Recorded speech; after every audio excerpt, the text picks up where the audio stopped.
Hello and welcome to the first roundtable session conceived and put out by Good Ads Matter. I am in the midst of eclectic company. I'm sure everyone's dying to hear what they have to say. It's such a pleasure and such an honor to be with each one of you today. Firstly, congratulations to Good Ads Matter for pulling this off. It feels like a total coup. This particular episode has the Directors Roundtable. We'll do a round of introductions. Let's start with Tejal. Tejal started out as a still photographer and is still one of the finest photographers around.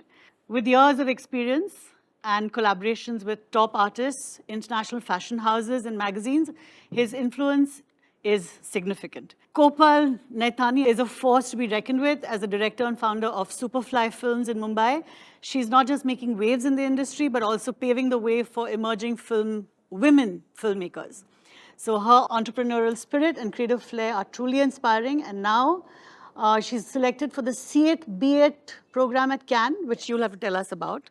And yeah, so thanks for making all the women proud, Kopal.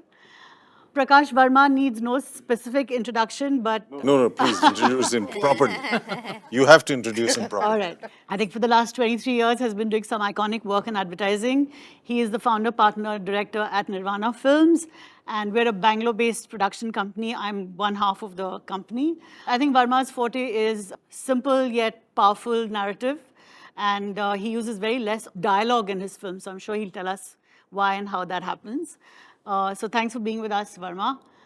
Prasoon, the hero of today's panel, the most good-looking man on the panel as well. I'm sorry, but the other boys are. So Prasoon Pandey is a true visionary in the world of advertising, starting his journey at Low, which was formerly Lintas, as a creative director. Prasoon transitioned to directing, and that was sparked apparently by a client who insisted that you should try it. So we'll hear about that story. Well, it's a decision that led to unparalleled success and numerous accolades. The Gun Report recognized him amongst the top 25 ad film directors worldwide. Woohoo. And yeah, the Lion of Cinema. Yeah, that was another big honor, making India proud, making everyone in advertising proud of what he's achieved. He is the co-founder, director at Kokhoi's Films, and you will hear more from him as we go along. Shirsha, firstly, congratulations on Do Aur Do Pyar. Super. Thank you. Shirsha is a founder-director at Oink Films. She brings a distinct contemporary flair to her work that truly resonates with audiences across India and outside, I'm sure. Continues to shape her artistic journey with a unique and compelling vision. So thanks, Shirsha, for being here. Thank you. The youngest, the next best-looking man on the table. Dropping down the ranks. Is Aakash Bhatia, a young, dynamic person who runs a company called Loudmouth Films. He's a co-founder and director of Loudmouth. He's an absolute maverick. With his unique visual style and boundless energy, Aakash knows how to infuse every project with that extra spark that sets it apart. So thanks, Aakash, for being with us. Lots to hear from you. Let's see. And of course, another man who needs no introduction, who won't tell us how old he really is. 16. Sweet 16. Ayappa is all fun, poker-faced, and I think clearly a director with a great sense of humor and great comic timing. All of his ads are really sort of very special. And yeah, he used to be a copywriter and at MTV, now has developed a very unique directing style, and he is the director co-founder at Early Man Films. And I'm Sneha Varma. I am the executive producer at Nirvana Films. We've been around 23 years now in the advertising industry, and this is the first time I'm doing a roundtable or any such thing. So pardon the glitches and the goof-ups, but no one's here to hear me. We have to hear from this eclectic group of filmmakers who are obviously doing some phenomenal work. So thank you, and we'll dive right into the questions. I think advertising had some really great times before, and it feels like at some point something began to change. A lot has changed, actually, but it's good to know how everyone feels about it. Is it good change? Is it change that we can actually talk about and see if we all feel the same way about it, and really what needs to sort of, if at all, be different, right? So we'll go into those questions, but I think first let's start with a sort of understanding of what is your process? Like what do each of you bring to the table? Is there a prep phase? Do you still get nervous about what you do? Do you wake up and do like what happens the night before? So I'll start with Prasoon.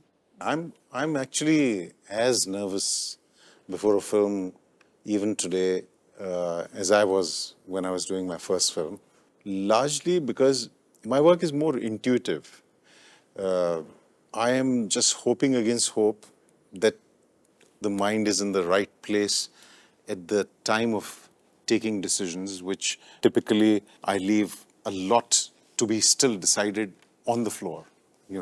That is what makes you nervous, because it's not everything has not been decided. You need to be in the right frame to be able to say, okay, all that I thought till now is incorrect. What we are going to do is this. But even if you're really prepped, The prep is really part of the production. But I think your decisions, you are till the last minute, you're thinking, is it the best that I can think of? Okay. Or is there something else? And that part doesn't stop till you are even on your edit table. Sometimes I've changed the film. After going onto the edit table, I said, no, this end is not correct. So it's a script that was approved, and it's a script that I also thought is correct. Now when I'm seeing the edit, I'm saying, no, it's incorrect. And then? So that time I was lucky that I could, dig into something else that I'd shot and convert it in through post and all, and not end on the guy winning, but end on the guy losing. So it's a completely different and then you ending. actually go back to the shoot, or?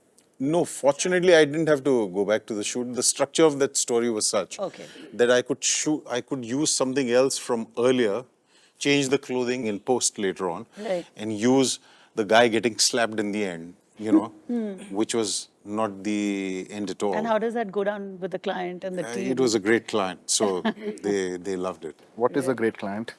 Wow, we've jumped straight in. When Prasoon does it, I think everybody should just fold their hands and take it. No, You know. nothing like that. No, but also, I think when shooting, no matter how much you prep, you wait for that magic on set. I think that little room you always Yeah. have to, Give yourself. because you're creating, right? Yeah. I mean, I always tell them that, we can do as much as we can, but then something will happen on set. There are stories of people changing scripts on set. You'll see a performance, you think it works, and then it's not working, it's not feeling real. Yeah. So I think that's when you talk about intuition, is that Yeah. because if it's not feeling right, it's just not going to be right. But as part of your process, Kopal, how do you work? You want to tell us what are the... So, see, I do a lot of performance work, and I do a lot of stuff with women. So I really need to get that right. So I dig into my own life. I say the dialogues out to myself 25 times. I act it out. I change dialogues. I don't want to be preachy. Nobody wants that. So it's about when someone sees it, it should feel like a familiar conversation, familiar emotions, because we all go through so much range of emotions. We may Right. project whoever we are, but internally we go through so much. So I try that if, I can get that. And so fine-tuning of dialogues, because advertising writing is very written. It's not spoken. So it's really breaking it down, spoken. I mean, you saw Choti Soch right now. Right. The line started with "Aurat jitni aage badhti hai," but it just sounded like an 80s movie. So we made it "Aurtein jitni aage badhti hai," but it was still sounding preachy. Then we said, just say it casually. Kya hai na? Aurtein jitni aage badhti hai, because ye fact hai. So it's really about bringing it there. Right. So these are very nuanced things, right? It's tonality, it's all of that. But so do you do all of this prior to a pre-production meeting? Do you do it, sort of allow yourself room to do it later? Do you need to convince a set of people? So I've been quite fortunate with this particular set of films to work with a very brilliant creative, Binay Fadulani. And we really sit and talk about the film a lot.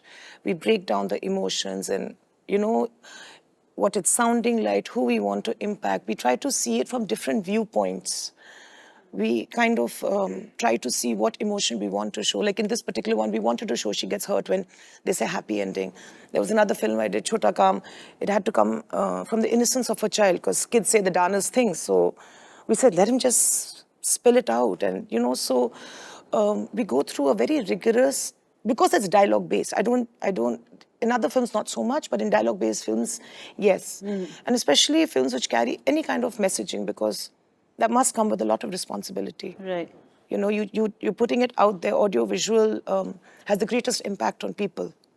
So you need to come at it with a lot of responsibility. And I just try to. Right, right. So Tejal, you want to answer like what excites you when you go into a film? Is it exciting? Are you nervous? Like what happens? Okay, so firstly, I mean, for me to my former or still I'm double up as a photographer and a filmmaker.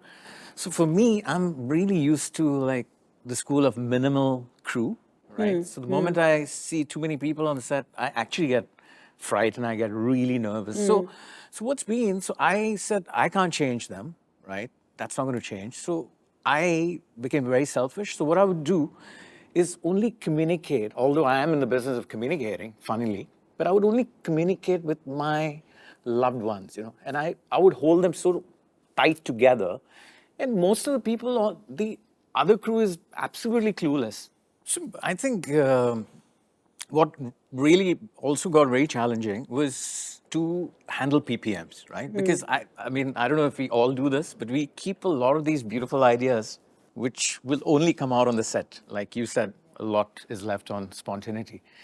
And for me, it was very tough to give away each and everything, because then I would be God, or I would be Mr. Spielberg, right? If I knew each and every frame, right? So I would obviously develop, and nobody's really happy as we go along till the day we're shooting and post, blah, blah, blah, blah, blah, blah.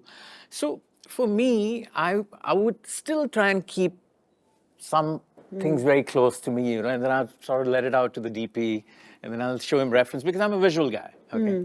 And it was very tough for me to find a niche as well, because what happens, it was quite a cliche from photography to filmmaker, right? That was what was happening. My contemporaries or my seniors were trying to do the same thing. So not often, it's not an easy thing. I mean, what you guys do is like absolute magic, right? And for me also, I mean, I've learned looking at great work from my, seniors and my peers. So for me, I've finally found a niche. So for me also, it's very tough because I'm a freelancer. I'm not attached to a production house. So again, it becomes extremely struggling, because day to day you're dealing with a lot of single sort of solo producers, and they call you and you're like constantly questioning, what am I getting into? A mess. So far, touch wood, I've been protected. And I just feel that finally, I've actually found a niche. So I live in Dubai, but then I get called out for certain things that I'm only good or okay at, and that's more fun for me rather than, because I know that there are beautiful people who are doing magical work, so that's my process, And there's so much joy in creating when you pick and choose what you want to and then put it out there. And Totally. So at least you can continue your journey, Yeah. Shirsha, what is your process? So, I'm the most nervous on the day of storyboarding. And, it might really sound strange, but that's the day I'm sealing it in my head. And of course, everything changes. Actors do different things, and there's a lot of window for that. But in my head, that's the day I stop whatever I need to do, whatever conversations I need to have with the DP, with creatives. I try and do it before that. And then that's the day I kind of seal the way I want to see the film. And of course, things change with offline and things like that. And then after that, I kind of get into getting that idea and to make sure that idea translates in a film. Because what happens is, and it's happened to me a lot, when I've said, "Mujhe aisa kuch chahiye," somehow life hasn't worked out. And somehow that something never happened. So now I've kind of made it a rule for myself is storyboard done, and then onwards you make sure that happens. So show me the 20 curtains, show me the 20 cushions. So show me those cushions. I want to see a look test. I want to see all the actors in the 20 costumes. So just to make sure that is happening. And then after that, whatever else is left to chance on that day of shoot is very minimum. So that's how I go about it. And I actually think music first. So till I can't think of a track, I actually can't storyboard.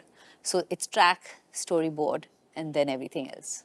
Right. And at some point before you shoot, you're set in your head. You know pretty much that this is what. 100%. Okay. 100%.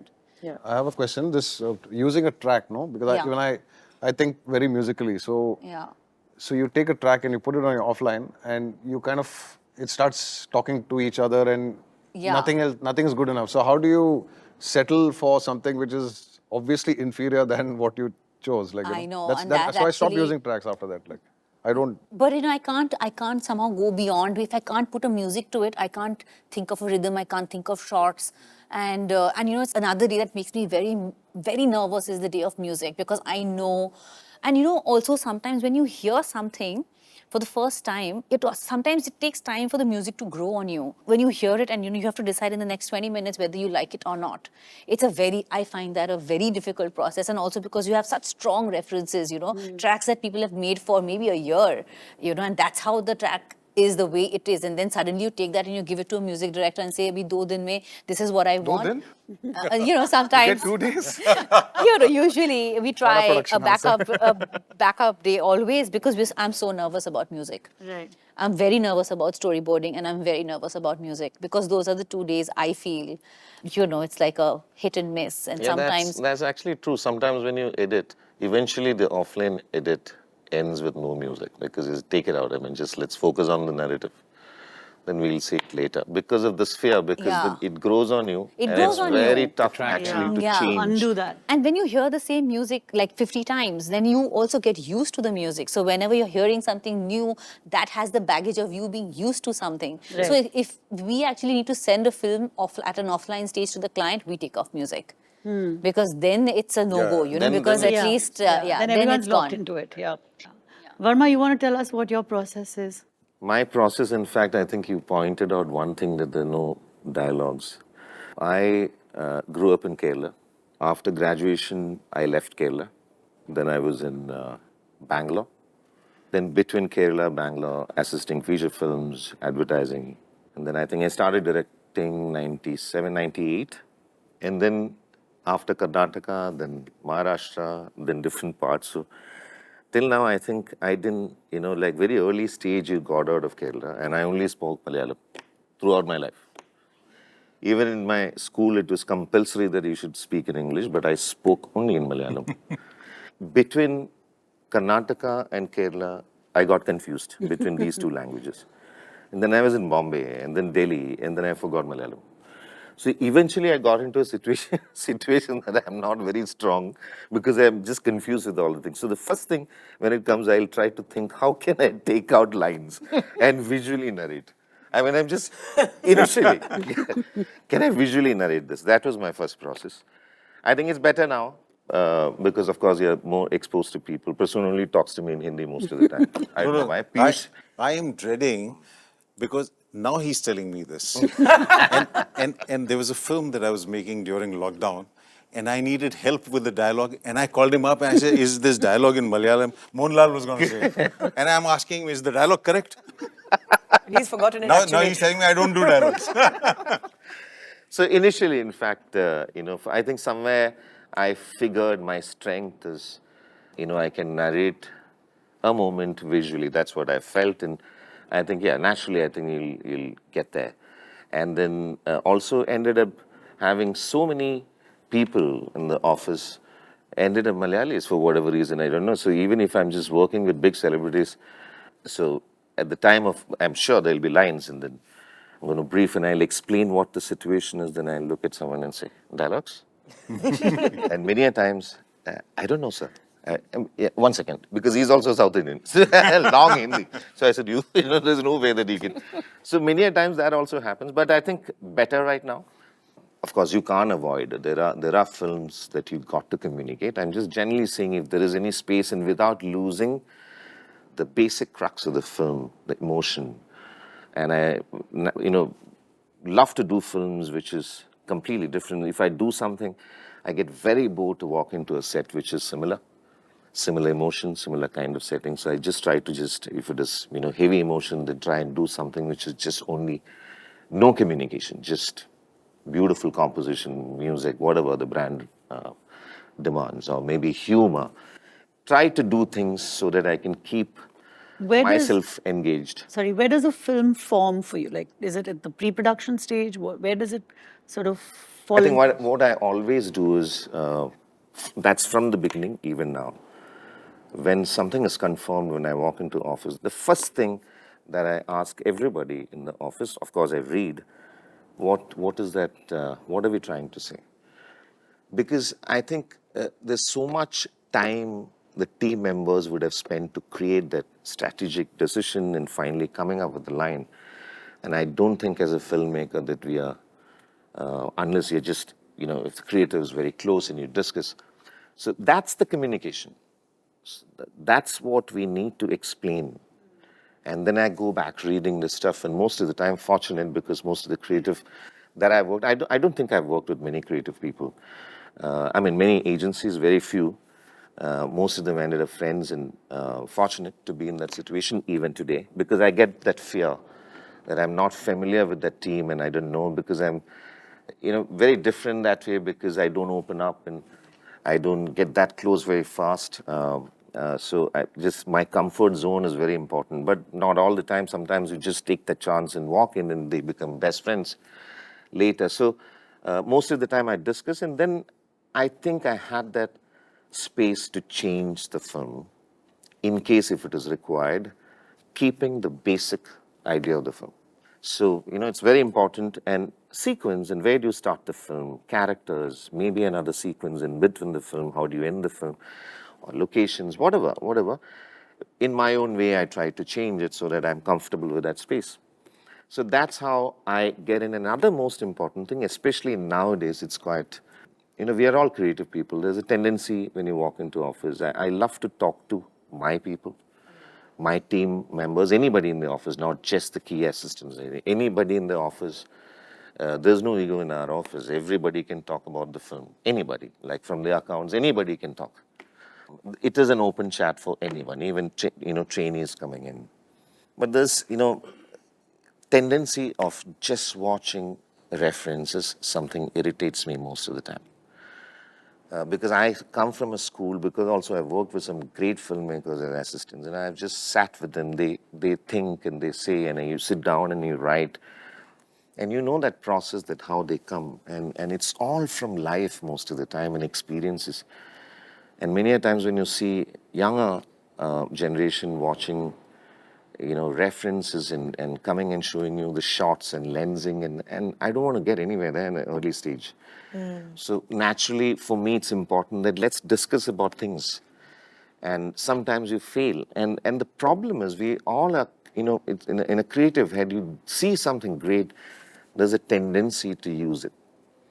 You can't forget. True. You might just find a similar kind of location, or you might just find a similar grade, or maybe music. Try to keep it as original as possible. Sometimes it's just so difficult because certain things just come in, and you just can't forget that. I'm not just saying international. I call Prasoon also and say that I've lifted many of his performances and shots in many films. But I call and say I'm going to do exactly the same.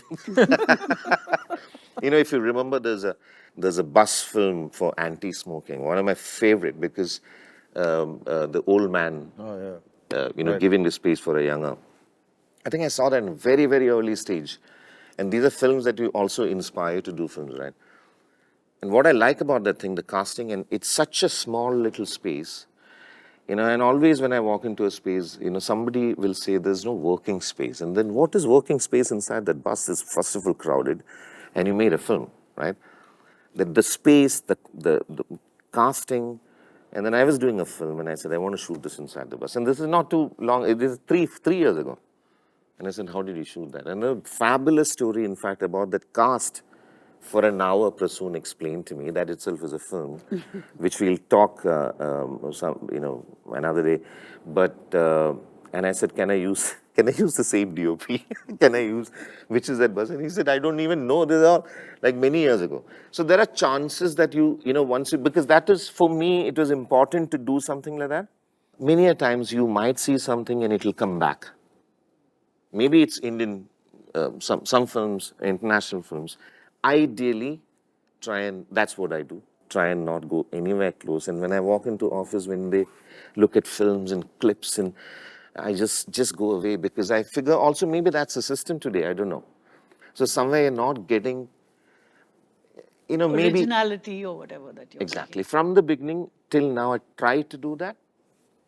Yeah. Those are the things I remember right now. But I felt that Prakash's work to me when I was learning, of course, apart from Mr. Pandey, was very versatile. Like I couldn't tell that that's Varma's film, because we tend to slot and we become quite heavy on our matter and style and all. So perhaps we can do it off camera, but I would really want to know from you is how do you keep yourself versatile? As I said, I mean, you don't know. Just basically get very, very bored with a kind of thing that you've done. Maybe with a film large scale with so many people, and I just want to jump into just 2 characters, or maybe just an animation film, or I don't know. I try to do that, and I think it's fortunately also possible because I have a producer partner who will not question me. We'll come to that. Okay, thank you, Varma. Let's go with seniority-wise. Uncle. Ugliness wise, according to you. I like what Prasoon said about nervousness. Like, I feel, even after all these years and after doing so many films, every time there's a script in my mailbox, my first emotion is a little bit of anxiety and butterflies, hoping that it's going to be great and this is the one. But usually after reading 3 lines, it's not. But in the times when it gets through, then I'm ecstatic and I really chase that film. Then I generally start referencing, I look at other ads, I look at movies, memes, whatever. I just keep taking stuff in. And for me, it comes alive in the edit. Like, before the shoot, and especially when I'm doing like comedy and you need some level of precision, I just meet the actors, I talk to them, I shoot them with my iPhone and just do a very rough edit just to see if the film is landing as an idea and if the comic points are getting hit. And once I have that, then I go to the shoot and then I just improvise and I forget whatever I've done.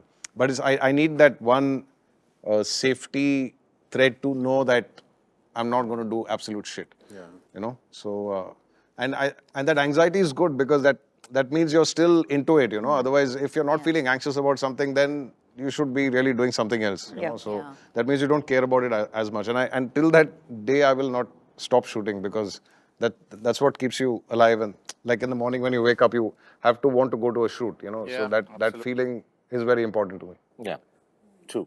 But how did you board something like Jindal film? No, I mainly do comedy films. No, but I mean, this is great. But this was just a picture board. When I say I do a rough edit, it's mainly for performance and comedy-based films. This kind of stuff is. But this also with my picture board, I did a rough edit just to get a vibe of it. But a lot of it was on the edit. Like, I worked with a Spanish editor for this, so we kind of figured it out as we were going. Because it's hard to plan such a mammoth. Exactly. Did you pre-track it? Huh? Did you pre-track it? Yeah, but the track came. I wanted to do the track and then do the film, but there were some issues with the deadlines and stuff. So I got the track during the shoot. Okay, so before the edit. So I had it for the edit. I had a groove for the edit. Right. I also listen to a lot of music, and I'm a very musical guy. So for me, I need to get that. Rhythm in your hair, music, like, it gives me the correct emotion for that film. And I also convince myself that is great in the offline, because of the. Also, beat-wise, you keep changing shots and stuff like that. So maybe. Yeah. Also, you edit to the beat, right? You edit so if to you the don't beat have roughly. that rhythm, then Because this one is completely edited to the beat. How many days did this take to shoot? 8 days. It's outstanding. And I think sound is very important, for this, right? Because when you do the sound, also gives you an idea of so many other steel products, right? Yeah, right. Whatever steel stuff. So, Aakash. No, all the answers here work for me. I think that's that's one thing to go by. However, the kind of work I end up getting, like he said, what comes in your mailbox is almost, it's a replica of what you've already done. So when they slot you in a space, they send you the same kind of films. They literally reference your film and say that hame yahi chahiye वापस. So when I get something which is perhaps close enough to my work, I look at it with how can I bring new authorship to it. You know, that's for me very, very important. Now, authorship is very important for me because I want to love it in every personal way possible. And in that process, I find a lot of instinctive decisions come in at the treatment note level. I think there are two places where I allow my instinct to go through and less planning. At the treatment note level, the first thing that clicks for me, I'll mull over it a little bit and then plan around it. And then post, when you have all the material that you thought was good and then it's bullshit and then you're editing it and trying to make it better. Those are the two spaces I feel most of my skill comes through.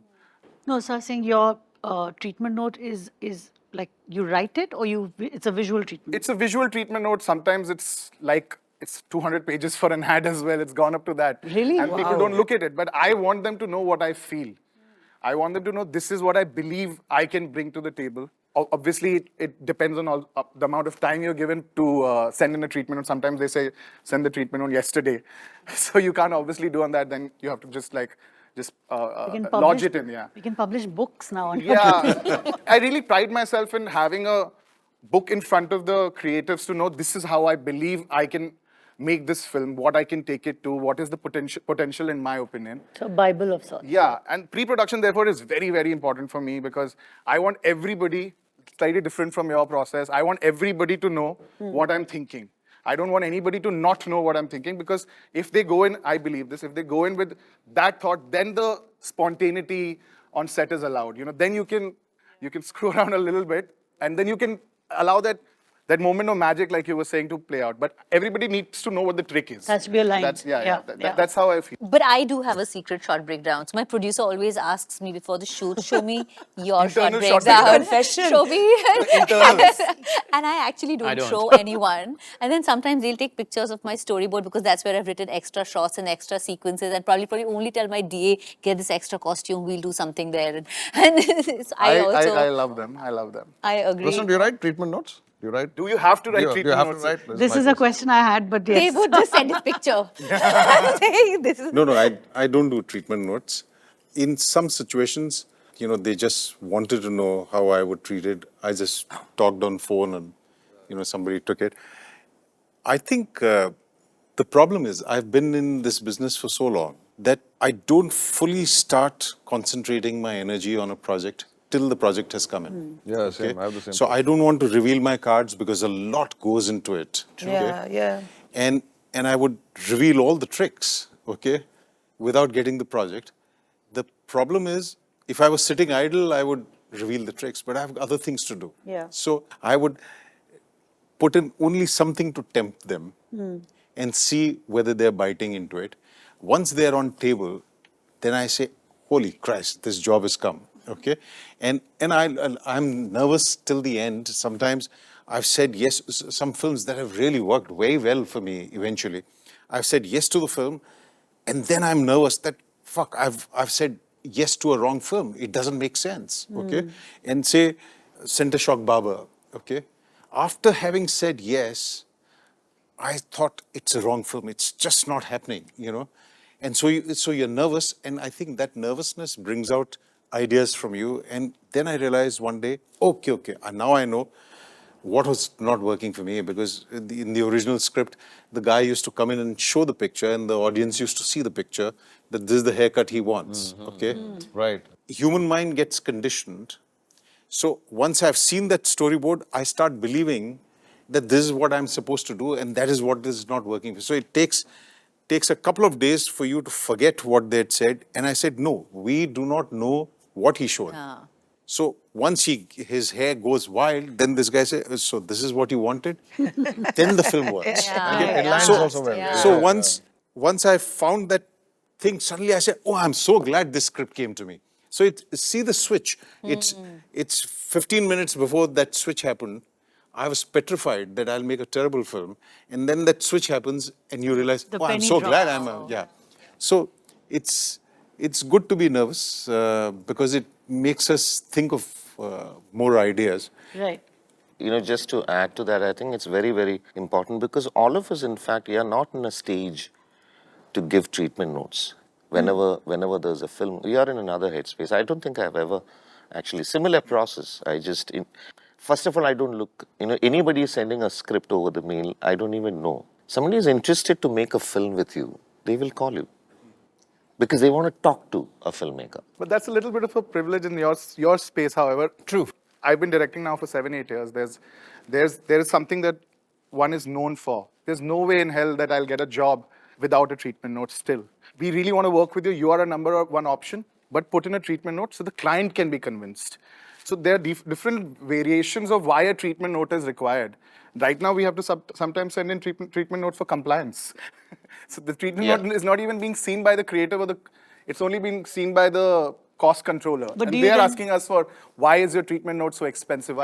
So there are different levels. However, I don't think somebody like myself, we've reached that state where a creative director will call us directly and say, you're the one who's making it. Rarely does that happen for us. Always the script comes in, initial call, this, that, and the entire tamjham has to be put in. And that's the only way I have always won the work. So do you put in all your cards? Do you reveal all I mean, the ones that I don't reveal, there's a set of cards that I reveal at the treatment note level, and there's a set of cards that I reveal on shoot. Because my worry is that if I tell them everything at the PPM level, they'll start analyzing it. And I don't have the time for analysis. Because I always work for two films. I'm working for the client's film. Let's really make that well. But I'm also working for my director's cut. I want to secure my work while securing a job. So I think those are the two sort of tangents I'm constantly working on. And therefore, the treatment notice is for them to know what they're going to get, where my vision is. And there's something like what she said, the internal board. That, Secret board. Yeah, it's not even a secret on my side. Storyboard. Everybody works only on the internal board. Have you ever seen a treatment note that you put in sort of being made by someone Oh, else? so many times. A million times. So many times. Yeah, that happens all the time. very often. I don't think that's none of us fear. I mean, sometimes we might even talk about it. It's fine. At least it's made. Yeah. Someone made it. Yeah, and everyone has a different take on how they will. Yeah, and the catch is, my producer would get really upset if he sees some tweak that I did in a film, which I eventually did not make. He would get upset. I wouldn't really get upset because that idea was applicable only to that thought. So it's not like I could have used it anywhere else. Yeah. You know, Right. you're tweaking something which was already there, so it's okay. But then at the same time, I mean, somebody needs to have that gratitude. Like he called you and said, okay, I'm going to use the Yeah, that's bus. important. He's my brother. Someone's nicking. No, I'm just saying. No, I'll tell you also because, I mean, there are very, very few and interesting filmmakers when I started. 2-3 names, right? And a couple of films. That's the time you're watching, right? When I started. And these are things that it's always there with you, right? It's unknowingly those references will come in because you're really wondering how did they manage to shoot that? Even at that stage, right? Those are there. So, and fortunately, I can call him anytime. Lucky you. And vice versa. Okay, just to interrupt, because we have so much to go through and I'm still on my first page. As creative folk, do you think you have like quirks? Like, are you, say, for example, a procrastinator? Will you just sort of push everything to the last minute? Or are you like finicky about small details? Or, I mean, is there anything like that? Are you stubborn? Are you like a difficult person? Are you highly strung? Are you irritable? All the things that apply. Like, I'm just saying, like, creative people have this. Yes. You moody. Yes. Yes. See, for me, all those things you said, minus the attitude. Minus the attitude. Okay. So is it like, are you depressive? Are you moody? Are you, are those No. kind of amplified traits? No, but I can be extremely anal Okay. for something that needs So to be difficult. done a certain Kopal, way. Yeah. who are you? Procrastinator. Procrastinator? Okay. Procrastinator. Varma? I believe I'm a fantastic actor, so I think I get things done by performing. I'll just I'll sulk. Yeah. I'll become very moody, and I know that I'm performing. Child. So then, how can you do that? It's just bad. Suddenly things will change. Okay. Prasoon? That's one trick. Other tricks I'm not. Not gonna- revealing. All right. Definitely not. No, it's different in different situations. Sometimes you procrastinate, you take your time, you're thinking. Sometimes you just do it like that. There's a film that I shot. It's a funny film, okay? So I cast a very senior actor for it, okay? And she's damn funny. And then I'm shooting it, and I'm saying, but this film is not sitting on her, okay?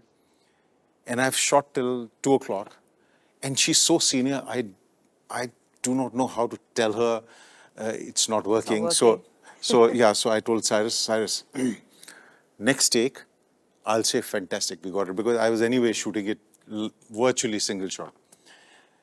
I'll say fantastic, but immediately call up that guy.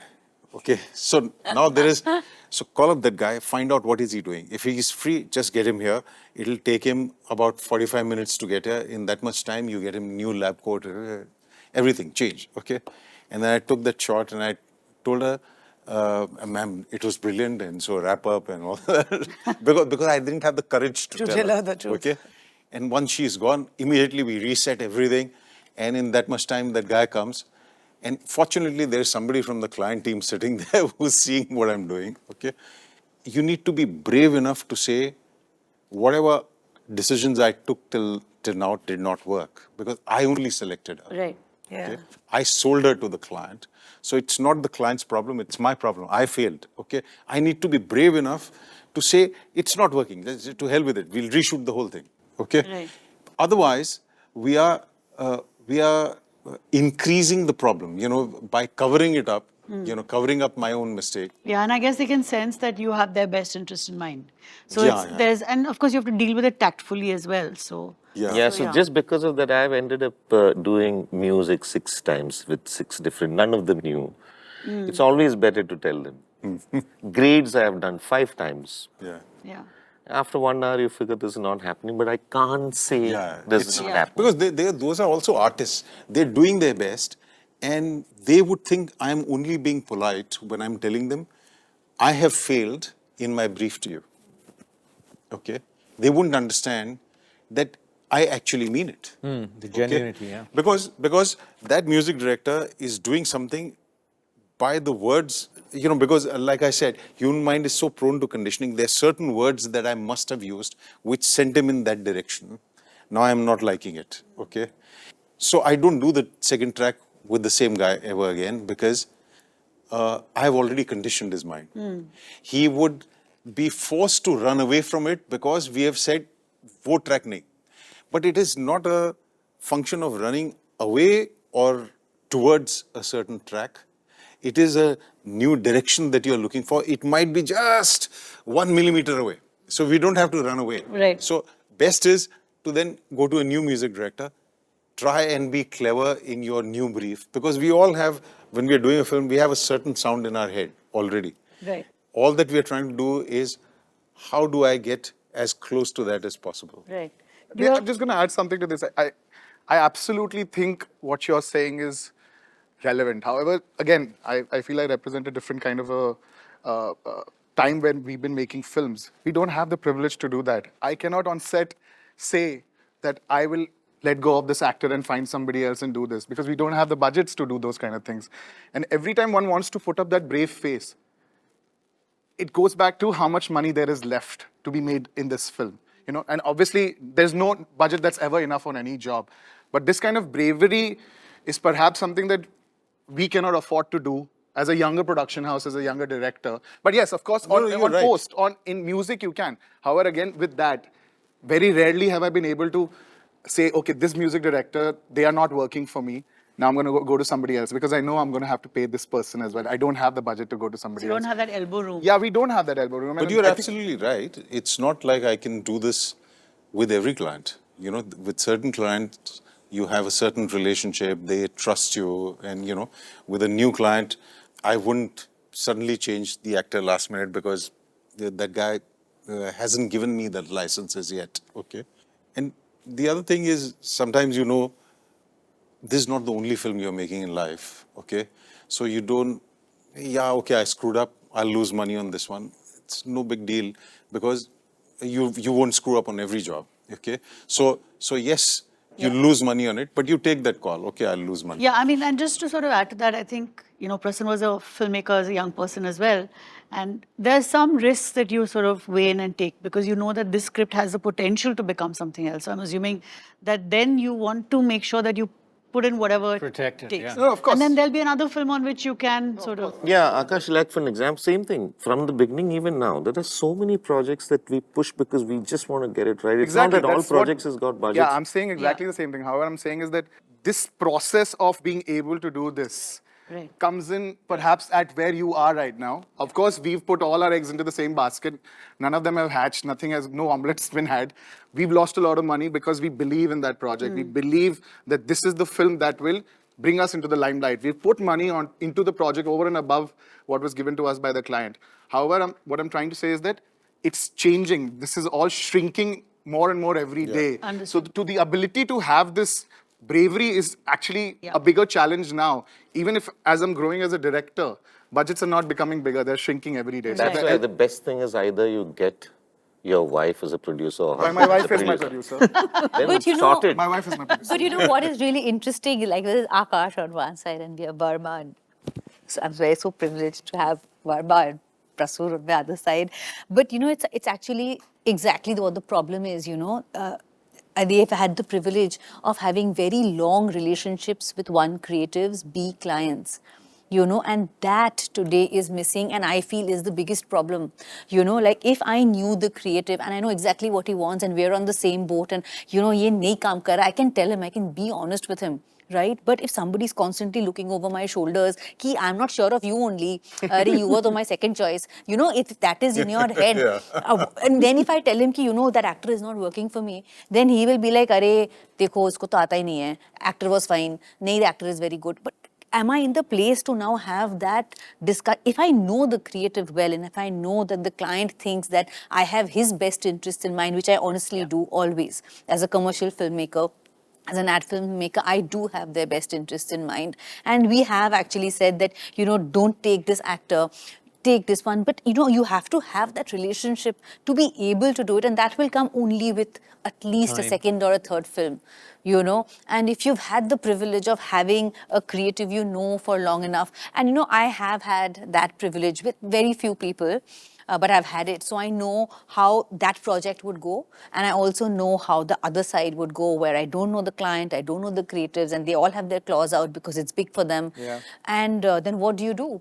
You know, then either you fake confidence or you fake conviction, you know, so it's one of the two. So it's... The catch is, you're right. It's not that we can do this with every client. Yeah. Okay. Also, I feel, at least I am, rather conniving, okay, and devious, along with being demented, okay? Because you need to somehow do what you want to do. And if you need to cheat to do it, you must cheat, okay? Believe that. And, Absolutely. And so, you know, for example, I was shooting a film for Fevikwik, okay? And I convinced them first that, you know, it needed to have a kabaddi wala. I said, no, it'll be kabaddi wali. It'll be great fun, because why not kabaddi wali, okay? And I chose an actress, she was wonderful, okay? I'd seen just a test, which was a headshot. She was a old lady, but full of spunk, okay? I said, she's gonna be the lead actress. And so the client said, but she's too old. So I said, but this is not a government job. There's no retiring age for being a kabaddi. You know, she can be a kabaddi wali till she's 95. So slowly, because of our friendship for so long, under duress, they agreed. Okay. Now, when the wardrobe trial is happening, that day, suddenly I'm sitting in my room and I suddenly hear some hush, hush, hush, happening and a lot of commotion. Then I see her coming in a wheelchair. So I had seen only a headshot. Okay. So now I'm thinking that client said she's too old. Now she's in a wheelchair. Okay. And so now my mind is, running hyper. And so while she's trying, I went in there and I said, nice to meet you, ma'am. I didn't know that you are restricted in your movements. Tell me, because I'm thinking of the shots that I would do. I don't have a walking shot of her, but I do need her standing. I said, tell me, ma'am, can you stand for a while in one place? She said, of course I can. So I was relieved.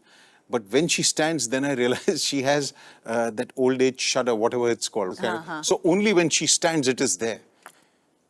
So I said, holy Christ. Okay. And the shoot is next morning. So first thing I told Cyrus, this is how you need to be devious. First thing I told Cyrus, do one thing. Tell the client, lighting is very complicated. We are not starting to shoot at 9 o'clock. We'll start at 2 o'clock. So you need to come at 2 o'clock. Okay? You've done the shots. I'll finish all her shots. Yeah, Because yeah. if he sees her in a wheelchair, she will continue to be extremely old in his mind. I need to somehow ensure he sees only what he sees on film. Then I called up the grips guy, you know, what can we do that when she's standing, she's supported from the back. And, you know, so we did all that stuff. And then, of course, you know, when I was doing that shot, I realized it's not fully gone, okay? Because there's only one shot where she's smiling and there is the shudder. And this is why you need to think till the last minute. So I said, okay, I know what we can do.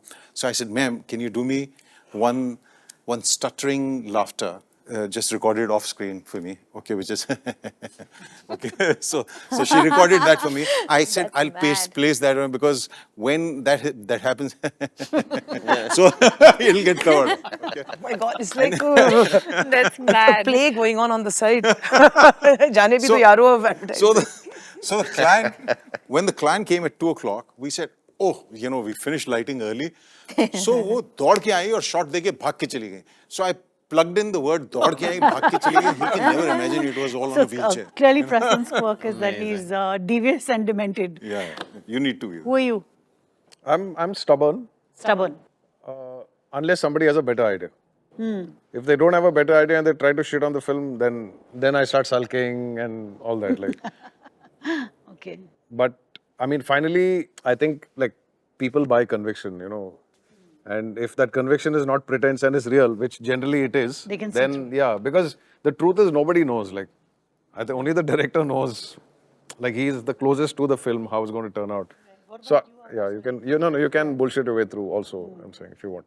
I think I cry a little bit. I mean, if it starts raining and I have to shoot and my shot is stopped and I can't shoot, I cry because what I love the most is creating things. And anything that hinders the creating of things, that just really makes me sad. I get actually very, very sad. There was this one shoot we were doing for Royal Enfield and it started raining and half of the day of the shoot was gone and I just sat in the car and cried for, like, literally there were tears. One by one, my crew members were coming, are you all right? Are you all right? No, nobody talks to me. I picked up a Neel Kamal chair and just threw it because Neel Kamal chairs are stubborn people as well. So yeah, my crew knows that I'm very passionate about what I do because I love advertising. I absolutely love making ads. So if it comes from that, they see me cry a little bit and whine a little bit, I guess. It's like loud crying or is it like? No, I'm either sometimes loud crying. I was shooting something and the art direction was unfortunately very bad and not the art director's fault. There was no money. So I was in one corner, I was properly crying. I cried, I took my 5 minutes, cried a little bit, came back and said action. So, so Superb. Can I steal this? Yeah, I want to use it. Right. Shirsha, do you have a quirk? Amenal. Okay. Very. Like, and who gets the brunt of it? The producer. Producer? Yeah. Like, so you lose it? Like, No. no yelling, screaming. No, I go quiet. Okay, and they can see. So it's a bit of a sulk, basically. Yeah. Sulk. You know, I think it's also important to not, like, finally you're a director shooting a commercial, you know, like you shouldn't let that ego take over and become this dictator because people panic. Like, for example, when I started off, I was inexperienced and if an actor was not giving me what I want, I should get angry and I should take it out on them and that makes them even worse. So you're doing like 50, 60 takes. So I fully changed my strategy. I take a break, I take them aside. You know, and then it always works. But how like do you realize? How do you come to that? Like someone told you? Because I'm doing 60, 70 takes and it's getting worse with each take. And those people are panicking. They're already panicking. Like initially when we sat with the lights. If actors zone out, it's game over. So you have to maintain a good, calm atmosphere. And I believe that. I think you have to stop being an asshole and try and have fun. No, that's why we all doing this. So that brings me to my next question. So as a director, as a creative person, how much internal space do you have to give yourself? Like, I mean, you can be both, you can have contradictory elements of being sort of wise, but at the same time childlike. Or you could have you could be confident and fearful, and we've discussed some of that right now. So how do you sort of navigate that? Or where do you draw your inspiration from? Like, do you take breaks after every film? Because it's quite intense, this whole process, right? Though it's commercial art and it's ad filmmaking, like, what are the things you allow yourself? Like, is unwind time with family? What do you do, like, outside of this? Drink. I travel. Travel? Yeah. Prasoon, for you? I like fixing things. I'm a DIY guy, so I like fixing things, building things. You know, that's my stress buster. Not that I realize that I'm stressed, but I'm terrible at multitasking, and that's part of the reason why I don't do treatment notes, because when I'm on one film, that's all that I'm doing. I don't like discussing another film in between, meeting another client. I'm living in a certain world, and I like telling the client that at PPM is where I am today. Hopefully, in the next 15 days, I will grow further. I'm optimistic. I do not want to deny you that opportunity of digging into a grown-up Prasoon Pandey. Okay, so it will change, you know, because then the onus is on him. Right. Then the client has to no, I'm fine with a lesser Prasoon Pandey. आपने PPM में ये बोला था. Correct. पर PPM में तो ये बोला था आपने. Right. What about you, Kopal? I don't take a break. You don't take a break at all? You're Not like a really. workaholic. Yeah, but I knit a lot, so that keeps Okay, going. so that's some kind of release.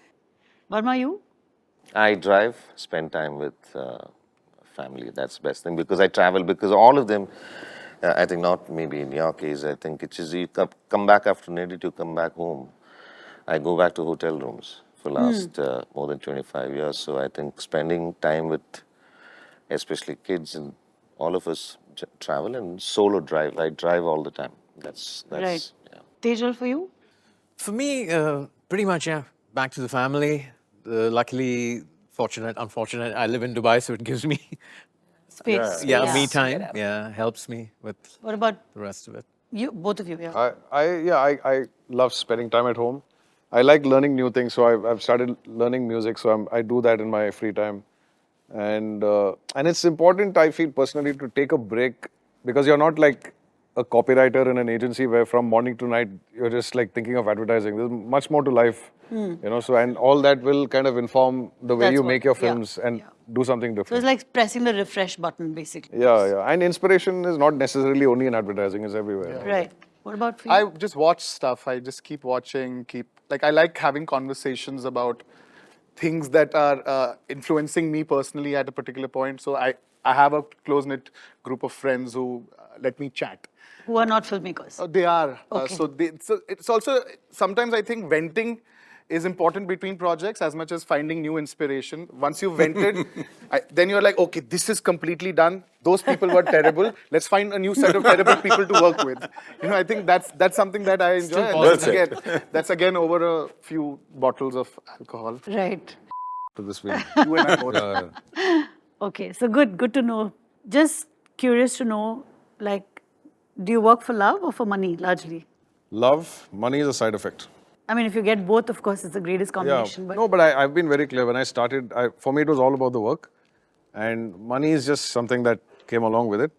And now I don't have that many monetary needs. So it's always been about the work, and it doesn't harm that advertising pays well. right. But Anyone else wants you to? should use that to do other things as well, not just keep building houses. Work. Work I'd rather have a director's cut than have a, for Right. me, spending that money and making that film, which obviously the agency and the client will have, but the extra money that I want to put and make that director's cut, that makes me happy. That's very important. So it's always, from the inception of Loudmouth, since my partner is also my producer, we've both sort of gone towards, let's secure our work first. Let's get that. I'm assuming that would be it's the answer same. for pretty much everyone. If you do great work, money automatically follows. Follows, So- yeah. Absolutely. But also another thing is it's also important, which I learned very early stage in my life. I'm sure that you will might have, we discussed that also. I think when you do a production, it is important that understand the production budget and you can always put in. But sometimes you also see that it's not seen in the film, a lot of luxury stuff. Yeah. I don't mind spending over budget, and I'm just completely lost on that job, but that I got things that what I need. I think generally it's important to have an idea of that. Eventually you get a great film. Loss, no problem, but at least it's there in the film. But you have spent, there's nothing in the film. I think it's important to understand budgeting, how much that you need, what is required for a shot. Like you don't have to make a whole bus. if there's one section of somebody coming in or out, right? Okay, make a bus. True. It's a lot of money, right? I mean, what? Also, when you're talking about work and money, I think both are important. Money makes you feel valued. Right. I can keep doing great work, and if I'm going to get paid less for it, I won't feel that I'm valued as an individual. Right. So you have to find the balance. Yeah, so I think That's a both great matters. answer. That's a very interesting way to look at it. I So the choice is also you do some jobs for the love, some jobs for Yeah, the but, money. I mean, because if you become a really brilliant director, you're going to say, I'm going to leave the money aside, guys, I'll just do it for love. You're not. You're Right. going to say, look, I'm really good. This is my value. Pay me. I'll do it. Yeah, but I think maybe for early stage when, people are younger, they're coming into this. I think my experience is initial stage, of course, you don't even think about it. It doesn't matter. I mean, put in how much ever you can. Always We've results. all done no? that. We've all done that. Yeah, I mean- results will come. Yeah, If you you have to put be in patient, good job, of course. I You mean, have to be people patient. will see it and it will come back to you. Like most of the jobs where you have most fun is when there is no money involved. Absolutely So Nobody's it's not counting about, everybody is not managing risk here then, like when there's money involved, people are constantly trying to say, okay, let's do a survey to know what is a good shot, what's a better film. When there's less money involved, people are a little more free, I feel. Actually, so all of you are entrepreneurs. You all own your own companies as well. See the cars parked So- outside. So how involved are you in terms of, say, the finances, the legal aspects, team building, hiring, mentorship, leadership? I mean, are you involved in all of that, or do you sort of expect that your partners will manage it and you just want to focus on the creative aspects? Can I answer that first? No lies here. Yeah, I just don't involve in any hiring process. No, hiring is, okay, one of the things. One of the things, because I can't just sit and have conversation because, so I keep seeing she'll hire everybody. And so I have no responsibility when I walk in. Of course, budgeting, of course, I involve. Has any of you I read have client no- contracts? Yeah, I'd love to read things I don't understand. But personally, I have no clue. All that is left to Cyrus. Right. Who to hire, finances, legal contracts. I don't even know how to read them. Same. If here, why, there, off, and all that kind of language. No clue. No, but it's difficult. I tried doing it.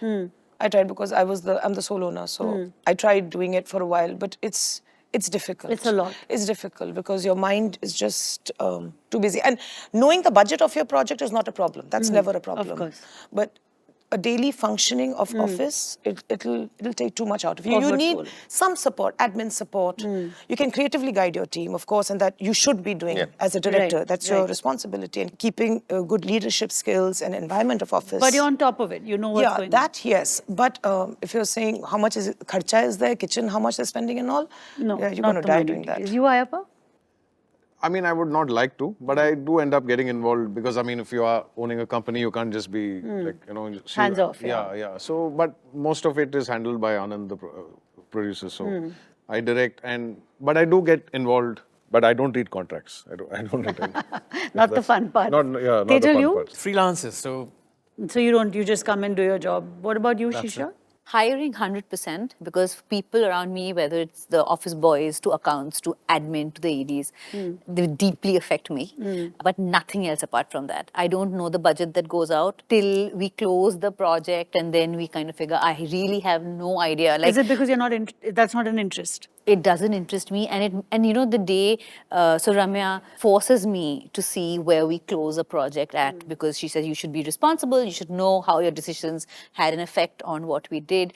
Those days I have butterflies in my stomach. I don't want to do it. I don't open the Excel sheet till she sits next to me and says, come on, let's look at it. I feel uneasy. I hate it. There are some films, it's better that you don't know. Yeah. That's true. That's It's better. You'll do better work. Have Otherwise, we lost? Have Yeah. we made 2 rupees? some films, That's not the all, answer. then you'll Don't be need on to the know what street. it is. But Yeah. some films, it's just better not to know. Yeah. And if there's that big a crisis, your producer will tell you anyway. Right. But Yeah. if you're approaching it from a producer's point of view, then you are going to limit yourself. Yeah, I don't. Sometimes, she wants me to know that, you should limit yourself in some way because we've lost money Yeah. a lot of times. Yeah. But I don't want to know it till that day when we need to open the Excel sheet and see what happened. Right. But that's usually 3 months after a project. I'd love to answer that. Yes, please. So with Priyanka, since it's a very similar situation. I think it's a very sort of 50-50 kind of responsibility. And it's not 50-50 down the middle. It's all things 50-50. So like, I really sit in on the budget. I want to know how many different permutation combinations I can do this in, because if it's a creative challenge, I'm up for it. Okay, I don't need a Jimmy Jab. I can do this way, do that, blah, blah. All of those combinations are lots of fun to come up with. And in order to justify it for the job. It shouldn't just be like, I just want this techno crane, which I've never had on a shoot. I just want this and I'll get it. It can never be that. And then I really pride ourselves in the kind of people we are bringing in. The idea is to not just have freelance directors, but also have people who join us and then become directors and work with us in the future. So that kind of hiring, that kind of mentorship is very, very important. I mean, I don't get into contracts, but I always have a year and I'll say something silly and walk away. So it doesn't clutter your brain in it? No, it does clutter my brain because I tend to, that's a personality thing. I don't think it's a correct or an incorrect way to do things. I really want to know everything. I want no information hidden from me. Okay. What I do with that information is my call. Right. Whether I want to act upon it or not act upon it, Yeah. that's my personal choice. But I want everybody to tell me what's going on. That's good to know. I mean, because most producers would sort of tiptoe around the director to say that, I don't want to clutter the person with unnecessary information, or, don't want to spoil the mood for this film or whatever. So they try and hold back more from the perspective of protecting you than anything else. So, I mean, sometimes it's a good Sometimes thing. knowledge is Yeah. protection as well. If you know where you're going to fall, you'll... That's true, of course. Yeah, it depends. Depends on who is on the other side of the... But Yeah. sorry, Sneha, just to add from a freelancer's point of view, right? So I end up working with friends who are producers or production house owners, etc. So I do sometimes feel that, yes, they're being honest about the budget. Honestly, I mean, it's not my business to know. But obviously, I would be a bit more understanding or a bit more accommodating, in terms of... So sometimes it's just a benefit of the doubt, where I feel that, okay, this is pretty much the budget and that's what So you must trust. be. Yeah. And then obviously you come with a certain expectation, and sometimes you tend to get it, sometimes you don't, right? So for me, I mean, it's just one of those things. So it is quite challenging to work as a freelancer, to be honest. Because you trust How do you do it? producers, Yeah, that's I why. don't Why are know you how trusting you do it. producers? I don't like... Yeah, I don't know how you do Because it. It's I think actually... one needs to know the budget. Okay, if I was a freelancer, I would need to know the budget, because at the back of my head, I want the film to be at least the value that the guy has paid for. I don't want him to feel I paid this much, but I got a film which looks this Very much. true. Okay? Very true. So then, of course, there are lots of tricks up our sleeve. We know how to then fit the film within the budget. And Absolutely. at the same point in time, like Varma was saying, then we feel empowered that this is not the only film I'm making. If this is a project that I really want to win, because every film that you work on is not going to win. You get a sense this is going to win. Okay, win in your heart, and not meaning any awards. Correct. Right. But it's a film that you want to make well, okay?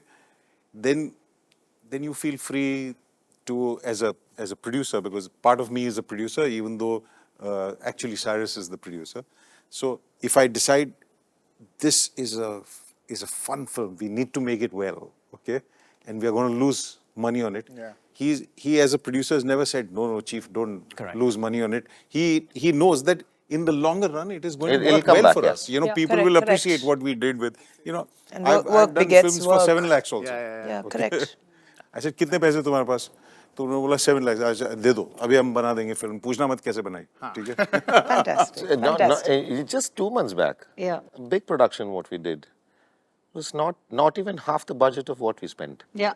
And we'll come back in the next film somewhere. Yeah, Seriously, yeah, I'm yeah. talking. Yeah, I'm yeah, not talking It's a year, 20 it's a years year, back, every I'm year talking is a 2 year. months back. Yeah. And early on in one's career, one cannot have too many of these because you cannot keep losing money. That's right. So it's Yeah. it's a balance. You run it, Yeah, according to. But you know weigh the it out, potential of a basically. script, and you want to really do, and you know your strength, and that's the film. Just put everything in it; it'll come back. 100%. Yeah. So we're going to take a short break right now, but just when we come back, we're going to have a quicker round, because I think this was a Would everyone agree that something has fundamentally shifted in advertising in the last decade or so? Yes, no, hands up? Yes. Yes. For the better? I'm not too sure. Also, I feel like we don't say stories anymore. We're like announcements. Celebrities in advertising. Is it a good thing or a bad thing?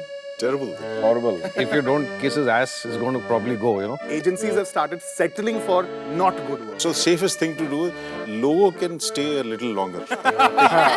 So 3 times you loop the film thrice, so they get it. Like, so we played the film thrice. So this client, I'm so dying to name him, but I cannot. Everyone's looking at him and he's like, actually, I like the first one better than the second one. What is the relationship you share with your producer?